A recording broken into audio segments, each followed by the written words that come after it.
আসসালামু আলাইকুম। আশা করি সবাই ভালো আছেন। আজকে চেঞ্জ করবো নেটওয়ার্ক আইসি স্যামসাং A10 ফোনের নেটওয়ার্ক আসে না। তো এটা আমি আর একটা ফোনে থেকে চেঞ্জ করতেছি।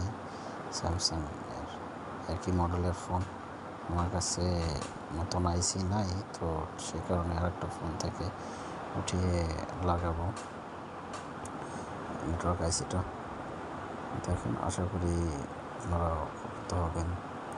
অনেক সময় আমাদের পুরান মাদারবোর্ড থেকেও আইসি উঠিয়ে কাজ করতে হয়, হাতে নতুন আইসি না থাকলে। একই মডেলের ফোন থাকলে অনেক সময় ভালো হয়, একই রকম আইসি থাকে, সেজন্য কোনো ঝামেলা পড়তে হয় না। আবার অন্য মাদারবোর্ড থেকেও নিতে হয়, তখন কী করতে হয়, আমাদের আইসিগুলো নাম্বারগুলো মিলিয়ে নিতে হয়। আইসি নাম্বারগুলো না মিললে আবার কাজ করা যায় না, কাজ হয় না, সেটা ফোনে কাজ করে না।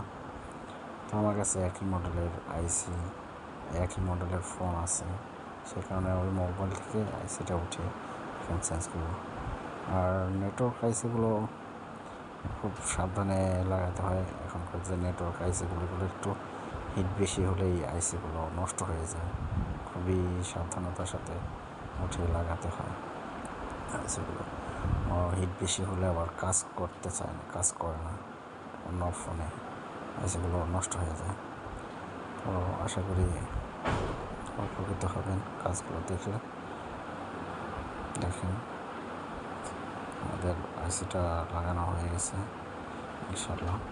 তো আমি এটা ফুল ভিডিও করতে পারি নাই কাস্টমারের চাপের কারণে।